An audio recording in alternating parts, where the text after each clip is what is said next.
చూడడం అంటే వారు పొరుగువాన్ని కూడా పరిపూర్ణంగా ప్రేమించలేదు. ఇలాంటి స్థితిలో వాళ్ళు ఉన్నారు. అయితే ఇక్కడ మనం లేఖనాలు పరిశీలన చేస్తే మన ఆధ్యాత్మిక జీవితానికి ఆధారం లేక ఆయువు పట్టు ఏంటంటే ప్రేమే. మన ఆధ్యాత్మిక జీవితానికి ఆధారం లేక ఆయువు పట్టు ప్రేమే. ప్రేమ కలిగి ఉంటే పైన చెప్పబడినటువంటి ఆజ్ఞలన్నీ కూడా నెరవేర్చిన వారం అవుతాం. ప్రేమ ఉంటే మనము దేవుని ఆజ్ఞలను నెరవేర్చిన వారముగా ఉంటాం. కనుక ఇప్పుడు ప్రేమించాలి, శత్రువును ద్వేషించాలి అని చెప్పబడిన మాట మీరు విన్నారు కదా.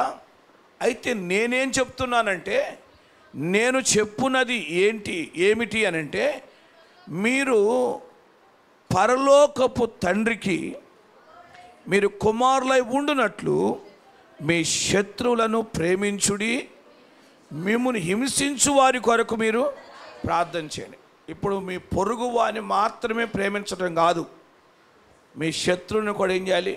ప్రేమించాలి.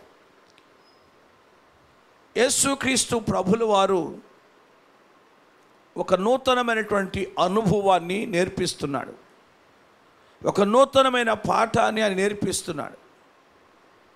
పాత నిబంధనలో చెప్పబడినట్లుగా లేక ఆజ్ఞలో చెప్పబడినట్లుగా పొరుగువాన్ని ప్రేమించి శత్రువును ద్వేషించు అని చెప్పినట్టుగా కాదు, కానీ పొరుగువాన్ని మాత్రమే ప్రేమించడం కాదు, నీ శత్రువును కూడా ప్రేమించాలి. నీ శత్రువును కూడా ప్రేమించాలి. నేను హింసించే వారి కొరకు నీవు ప్రార్థన చేయాలి అని చెప్తాడు. యేసుక్రీస్తు ప్రభుల వారు ఆయన చెప్పాడు, ఆ ప్రేమను ఆయన అలాగూ చూపించాడు. లేఖనంలో చూస్తాం. మొదటి యోహాను రాసిన మొదటి పత్రిక 4వ అధ్యాయం 8వ వచనం చదవండి ఒకసారి. దేవుడు ప్రేమాస్వరూపి, ప్రేమ లేనివాడు దేవుని ఎరుగడు. అది దేవుడు ఏమై ఉన్నాడంట? ప్రేమాస్వరూపి. ప్రేమ లేనివాడు దేవుని ఎరుగడు. ప్రేమ లేకపోతే దేవుని ఎరిగినవాడు కాదు. దేవుని ఎరిగినవాడు కాదు. దేవుని ఎరిగినవాడు ప్రేమ కలిగి ఉంటాడు. దేవుని ఎరిగినవాడు ప్రేమగా మాట్లాడతాడు. దేవుని ఎరిగినవాడు ప్రేమతో పలకరిస్తాడు. కనుక దేవుని ఎరుగని వాడు ప్రేమ లేనివాడు అని చెప్పి ఈ లేఖనాన్ని బట్టి మనం గ్రహించాలి. యోహాను సువార్త 13వ అధ్యాయం 34వ వచనం అంటాడు. 13వ అధ్యాయం 34వ వచనాన్ని, ఒకరిని ఒకడు ప్రేమింపవలెనని మీకు క్రొత్త ఆజ్ఞ ఇచ్చుచున్నాను, నేను మిమ్మును ప్రేమించినట్లే మీరును ఒకరిని ఒకడు ప్రేమించాలి. అది నేను మీకు కొత్త ఆజ్ఞ ఒకటి ఇస్తున్నాను. పొరుగువాన్ని ప్రేమించాలి అని చెప్పాడా? తర్వాత ఏమన్నాడు? శత్రువును కూడా ప్రేమించి వాని కొరకు ప్రార్థన చెయ్యాలి అని చెప్పాడా? ఇప్పుడేమంటాడంటే, నేను కొత్త ఆజ్ఞ ఇస్తున్నా, మీరు ఒకరిని ఒకరు ప్రేమించాలి అని అంటాడు. మీరు ఒకరినొకరు ప్రేమించాలి అని చెప్తున్నాడు. కనుక ఆ ప్రేమను మనం కలిగి ఉండాలి, ప్రేమను చూపాలి. ఈ ప్రేమ గనక మనకుంటే మనము దేవుని యొక్క ఆజ్ఞలన్నిటినీ కూడా నెరవేర్చిన వారం అవుతాం. ఈ ప్రేమ ఉంటే దేవుని చిత్తాన్ని మనం నెరవేర్చిన వారముగా ఉంటాం. కనుక మన ఆత్మీయ జీవితాలకి మూలమైనది ప్రేమే. పౌలు చెప్పినట్టుగా శ్రేష్టమైనది ప్రేమే అని చెప్పినట్టుగా ఇది శ్రేష్టమైన ప్రేమ, ఇది మూలమైన ప్రేమ. ఈ ప్రేమను మనం కలిగి ఉండాలి. నీ పొరుగువాన్ని ప్రేమించాలి, మీరు ఒకరిని ఒకరు చెప్పండి ప్రేమించాలి. అలాగే నీ శత్రువును కూడా ప్రేమించాలి. ఈ అనుభవాలు యేసుక్రీస్తు ప్రభుల వారు ఆయన నేర్పిస్తున్నట్టుగా మనం చూస్తున్నాం. కనుక ఆ ప్రేమ పరిపూర్ణత మనలో చెందాలి. మనలో ప్రేమను పరిపూర్ణంగా పెంచుకోవాలి. మనం చూస్తాము యోహాను పత్రికలోనే 4వ అధ్యాయంలోనే 16వ వచనం చదవండి. మొదటి పత్రిక మన ఎడల దేవునికి ఉన్న ప్రేమను మనం ఎరిగిన వారమై దాన్ని నమ్ముకొని ఉన్నాము. దేవుడు ప్రేమాస్వరూపి అయి ఉన్నాడు. ప్రేమయందు నిలిచియుండువాడు దేవుని యందు నిలిచి ఉన్నాడు, దేవుడు వాని యందు నిలిచి ఉన్నాడు. తీర్పు దినమందు మనకు ధైర్యము కలుగునట్లు దీనివల్ల ప్రేమ మనలో పరిపూర్ణము చేయబడి ఉన్నది. ఏలయనగా ఆయన ఎట్టివాడై ఉన్నాడో మనము కూడా ఈ లోకంలో అట్టివారమై ఉన్నాం. ప్రేమలో భయం ఉండదు. అంతేకాదు పరిపూర్ణమైన ప్రేమ భయమును వెళ్ళగొట్టును. భయము దండముతో కూడినది. భయపడువాడు ప్రేమయందు పరిపూర్ణము చేయబడిన వాడు కాడు అని చెప్తున్నాడు. ప్రేమను గురించి ఎన్నో విషయాలు ఇక్కడ తెలియచేశాడు. ప్రేమను కలిగి ఉండాలి. ప్రేమలో భయం ఉండదు. వాళ్ళని ప్రేమిస్తే ఏమనుకుంటారో, వీళ్ళని ప్రేమిస్తే ఏమనుకుంటారో, వాళ్ళని బలకరిస్తే ఏమనుకుంటారో అని ఇలాగ భయపడేది కాదు. ఇక అర్థమైనా? నిజమైన ప్రేమ భయపడదు. ఎవరు ఎన్ననుకున్నా, ఏమండి ఎవరేమనుకున్నా, ఆమెను ఎందుకు పలకరించావు, ఆయన ఎందుకు పలకరించావు అని కొంతమంది అంటారు చూసారా. ఇలాగ భయపడి కొంతమంది పలకరించాలని ఉన్నా పలకరించరు. కానీ నిజమైన ప్రేమ అది దేవుని ప్రేమ ఏమాత్రము కూడా భయపడదు. కనుక ప్రేమలో భయం ఉండదు అని చెప్తున్నాడు. కనుక దేవుని వాక్యాన్ని బట్టి మనము దేవుని ఎడల ప్రేమను కలిగి ఉండాలి.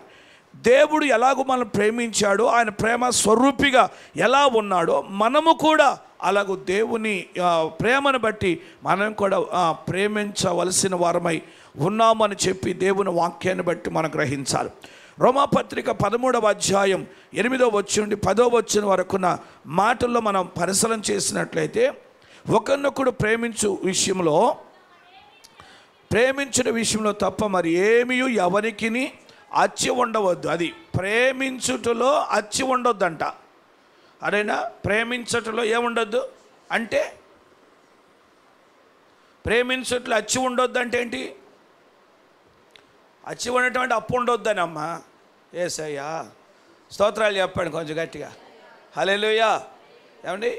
అప్పు ఉండొద్దు. ప్రేమించట్లో అప్పు ఉండొద్దు. ఒకరినొకరు ప్రేమించాలి. కొంతమంది హృదయపూర్వకమైన ప్రేమను వెల్లడిపరిచిన కొన్ని సందర్భాల్లో ప్రేమ చూపలేని పరిస్థితులు, ప్రేమ కనుపరచలేని పరిస్థితులు. ఏమండి? అయితే ప్రేమించటంలో మాత్రం మీరు అచ్చి ఉండవద్దు అని చెప్తున్నాడు.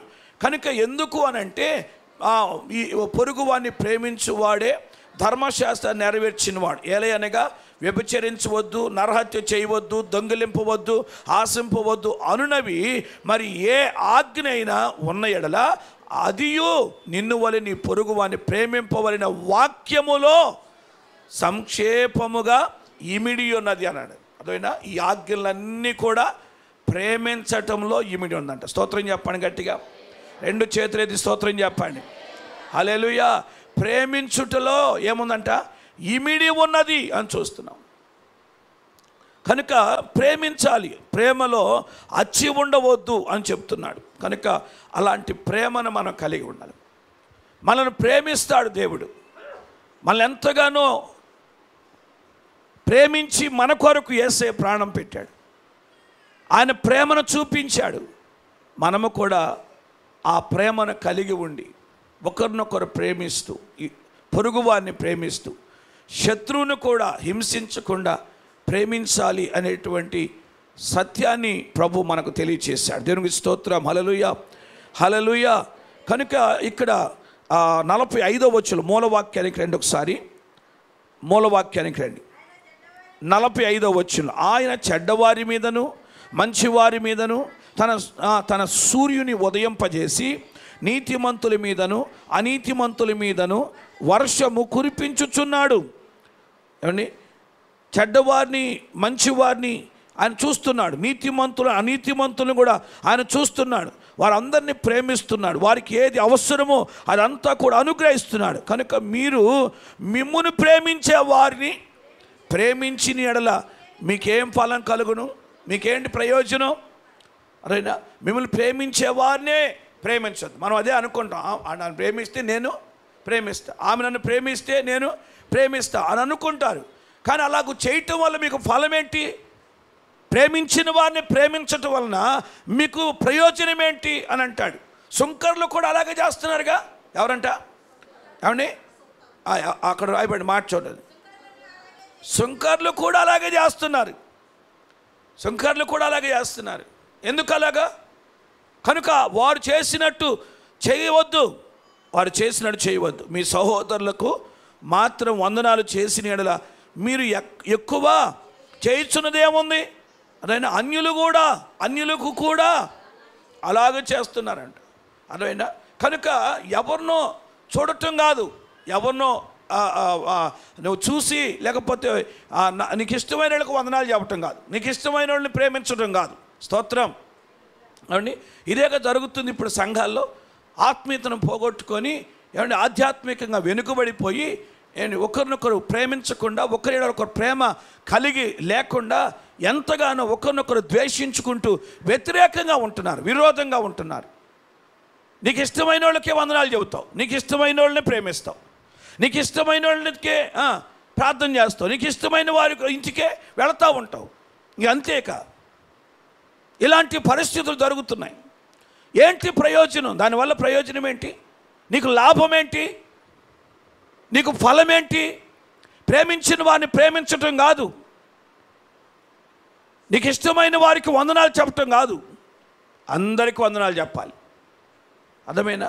అందరినీ ప్రేమించాలి, అందరి ఎడల కనికరము కలిగి ఉండాలి. అందుకే మీరు ఒకరినొకరు ప్రేమించుకొని అని చెప్పాడు. అండి, సుంకర్లు చేసినట్టు చేయొద్దు, అన్యులు చేసినట్టు చేయొద్దు. మీ పరలోకపు తండ్రి పరిపూర్ణుడు కనుక మీరు కూడా ఏమై ఉండాలి? పరిపూర్ణులై ఉండండి అంటాడు. దేవుని స్తోత్రం. పరలోకపు తండ్రి పరిపూర్ణుడు కనుక మనము కూడా పరిపూర్ణత కలిగి ఉండాలి.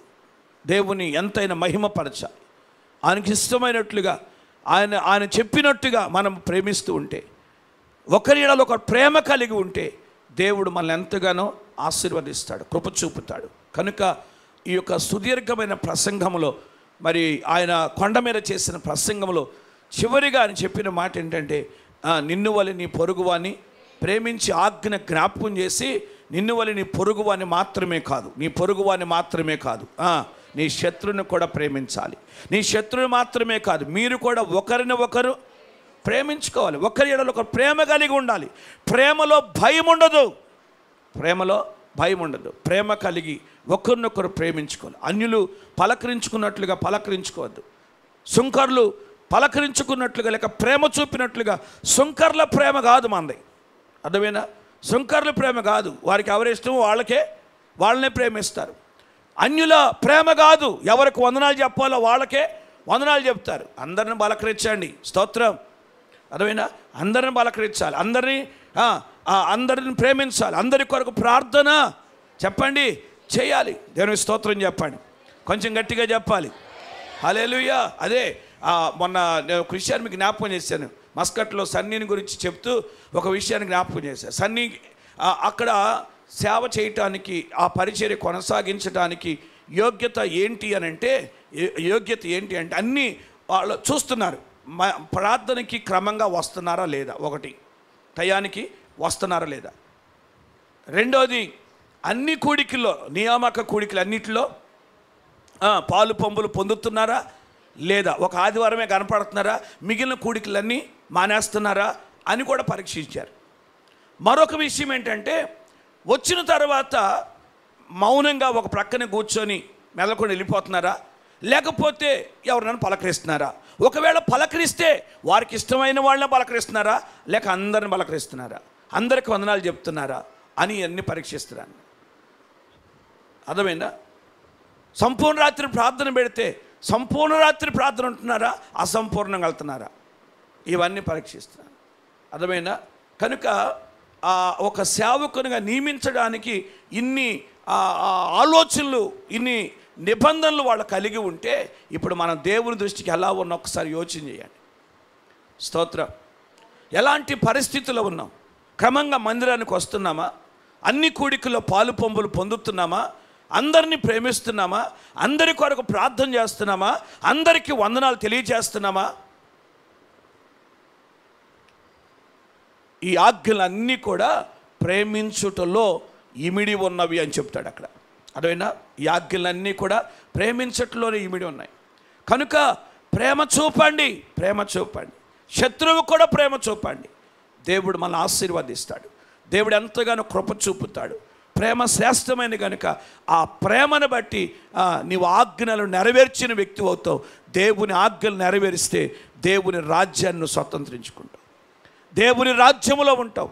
కనుక దేవుని వాక్యాన్ని బట్టి ప్రభుకి మన జీవితాలు అప్పగించి, ప్రభా నీ వాక్యం సెలవిచ్చినట్లుగా నేను పరిపూర్ణమైన ప్రేమను కలిగి ఉండక పొరుగువాన్ని ప్రేమించే అనుభవం నాకు లేదు,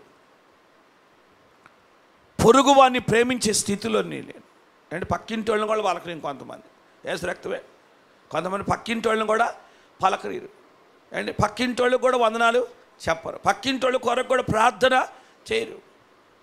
పొరుగువాన్ని ప్రేమించాలి, నీ శత్రువును కూడా ప్రేమించాలి. ఎవరైనా నీ కీడు చేసినా వానికి ప్రతి కీడు చేయకుండా వారిని ప్రేమించాలి. మీరు ఒకరిని ఒకరు ప్రేమించుకోండి. సంఘము కనుక మీరు ఒకరినొకరు ప్రేమించాలి. సంఘంలో మనం అందరం కూడి ఉన్నాం. సంఘంలోకి వచ్చినప్పుడు మీరు ఒకరిని ఒకరు ప్రేమించాలి. కుటుంబంలో ఒకరి ఎడలో ఒకరు ప్రేమ కలిగి ఉండాలి. విభేదాలు, విరోధాలు, కక్షలు, భిన్నాభిప్రాయాలు ఉండకూడదు. కుటుంబంలో ప్రేమలు ఉండాలి, సంఘములో ప్రేమలు ఉండాలి. నీ ప్రక్కింటి వారిని, ఇరుగు పొరుగు వారిని ప్రేమించాలి.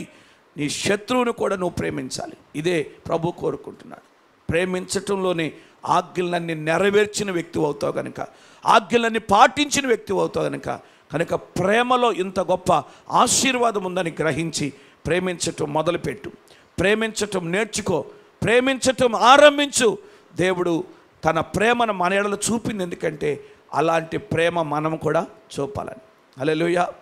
యేసుక్రీస్తు ప్రభుల వారు చూపిన ప్రేమ ఎందుకు అని అంటే మనం కూడా ఆ ప్రేమను కలిగి మనం కూడా ప్రేమను చూపించాలి. కనుక యేసయ్య చూపినట్టుగా మనము కూడా ప్రేమను చూపుదాం, ప్రేమను కలిగి ఉందాం, దేవుని రాజ్యాన్ని స్వతంత్రించుకుందాం. అట్టి కృప దేవుడు మనకు దయచేయునుగాక. అందరూ తల్ల వంచండి, కళ్ళు మూసుకునండి, ప్రార్థన చేసుకుందాం. అందరూ తల్ల వంచి కళ్ళు మూసుకొని ఒక నిమిషం పాటు ప్రభుని స్తుతిస్తూ ప్రభు సన్నిధిలో ప్రార్థన చేయండి. ప్రేమ కలిగి ఉండాలి, ప్రేమను చూపాలి, ప్రేమను చూపాలి. యేసయ్య ప్రేమ మనలో ఉండాలి, దేవుని ప్రేమను మనం కలిగి ఉండాలి. ఆయన ప్రేమను బట్టి స్తుతిద్దాం. ప్రభా, నీవు నా ఎడల ప్రేమ చూపించావు, నేను కూడా ప్రేమ చూపాలి. కళ్ళు మూసుకోమని చెప్పాను. మోకరించండి, కళ్ళు మూసుకోనండి, ప్రార్థనలో ఉండండి.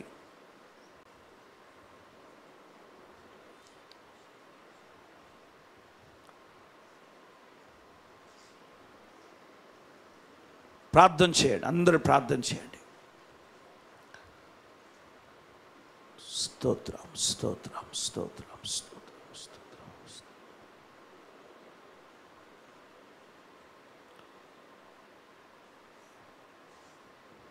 ప్రార్థన చేయి. ప్రభుని చూస్తున్నాడు, నీ హృదయాన్ని చూస్తున్నాడు ప్రభు. నీ హృదయంలో ద్వేషం పెంచుకున్నావు, కక్షలు, క్రోధాలు, భిన్నాభిప్రాయాలు నీ హృదయంలో ఉన్నాయి.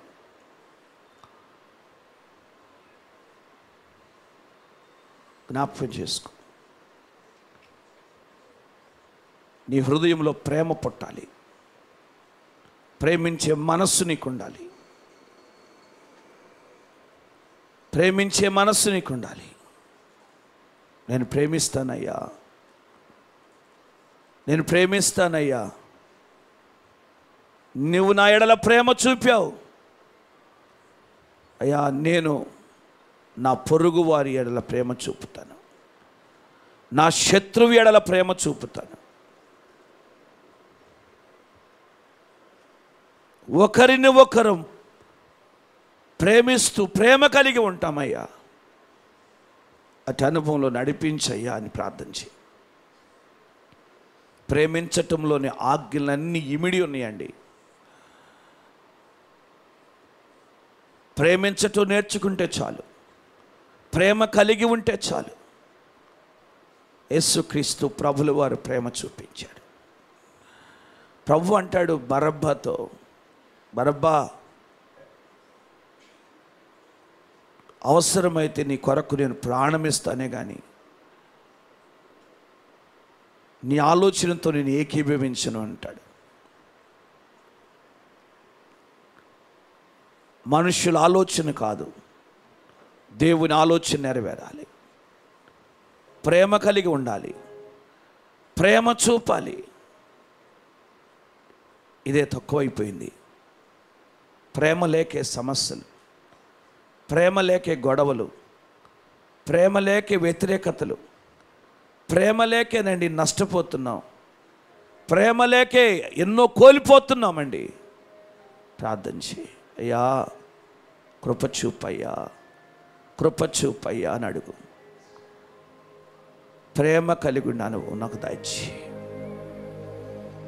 ప్రేమించేదన్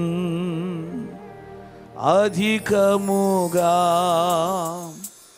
ఆరాధింతున్ ఆశక్తితో. ప్రేమించేదన్ అధికముగా ఆరాధింతున్ ఆశక్తితో. పూర్ణ మనసుతో ఆరాధింతు, పూర్ణ బలముతో ప్రేమించేదన్ పూర్ణ మనసుతో.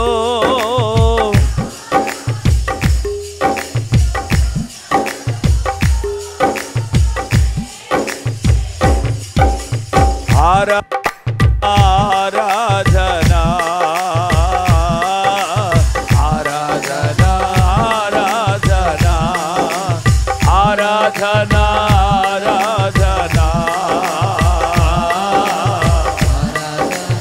ఆరాధనా.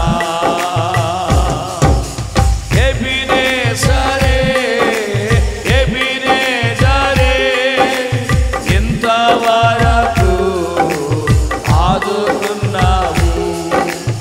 ఎబినేజరే ఇంతవరకు ఆదుకున్నావు, ఇంతవరకు ఆదుకున్నావు, ఇంతవరకు ఆదుకున్నావు. పూర్ణ మనసుతో పూర్ణ బలముతో ప్రేమించేదన్ పూర్ణ మనసుతో ఆరాధింతున్ పూర్ణ బలముతో ఆరాధింతున్. ఆరాధనా ఆరాధనా ఆరాధనా ఆరాధనా ఆరాధనా ఆరాధనా ఆరాధనా ఆరాధనా ఆరాధనా ఆరాధనా ఆరాధనా ఆరాధనా ఆరాధనా ఆరాధనా. ప్రేమ లేనివాడు అయితే వ్యర్థుడు అంటాడు పౌలు. ప్రేమ లేనివాడు వ్యర్థుడు, ప్రేమ లేనివాడు దేవునికి దూరంగా ఉన్నాడు. దేవుని ప్రేమను కలిగి ఉండాలి. అయ్యా నీ ప్రేమ నాలో ఉండాలి, ప్రేమించే మనస్సు నాకు ఉండాలి, ప్రేమించే మనస్సు నాకు ఉండాలి. నిన్ను ప్రేమిస్తున్నట్టుగా అయ్యా నా పొరుగు వారిని ప్రేమించాలి, నా శత్రువును ప్రేమించాలి. మేము కూడా అయ్యా సంఘములో కానీ కుటుంబంలో కానీ ఒకరి ఎడల ఒకరు ప్రేమ కలిగి ఉండాలి. అయ్యా, ప్రేమలు చల్లారిపోతున్న దినాల్లో ఉన్నాం, ప్రేమలు కోల్పోతున్న దినాల్లో ఉన్నాం. అయ్యా, కృప చూపయ్యా. నా ప్రేమ తగ్గిపోకూడదయ్యా, నా ప్రేమ తక్కువ కాకూడదయ్యా, నా ప్రేమలో భయం ఉండకూడదయ్యా. ధైర్యంగా ప్రేమించాలి అయ్యా. అట్టి ప్రేమ నాకు దయచే, అట్టి కృప దయచే ప్రభా అని ప్రార్థన చేయండి. అందరూ ప్రార్థన చేస్తుండగా చెప్పబడిన వాక్యాన్ని బట్టి దైవజనులు పాస్టర్ యెహోషువ గారు వచ్చి ప్రార్థన చేస్తారు. అందరం కూడా ప్రార్థనలు ఏకీభవించుదాం, అందరు ప్రార్థనలు ఏకీభవించుదాం, ప్రభుని స్తుతిద్దాం.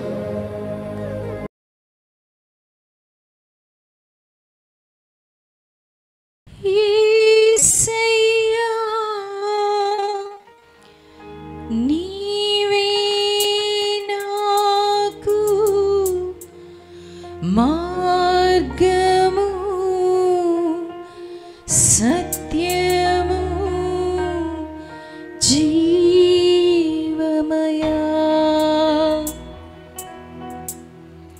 నిన్ను విడచి ఉండలేనయ్యా, నీ ప్రేమను మరువలేనయ్యా, నిన్ను విడచి ఉండలేనయ్యా, నీ ప్రేమను మరువలేనయ్యా. నన్ను ప్రేమించెను, నన్ను విడిపించెను, నన్ను దీవించెను, నన్ను బ్రతికించెను, అనుక్షణము రక్షించెను. యేసు అనుక్షణము రక్షించెను, అనుక్షణము రక్షించెను. యేసు నన్ను అనుక్షణము రక్షించెను. నా దేవుడు గొప్ప దేవుడు, నా యేసయ్య ప్రేమామయుడు. నా దేవుడు గొప్ప దేవుడు, నా యేసయ్య ప్రేమామయుడు. నిన్ను విడచి ఉండలేనయ్యా, నీ ప్రేమను మరువలేనయ్యా, నిన్ను విడచి ఉండలేనయ్యా, నీ ప్రేమను మరువలేనయ్యా.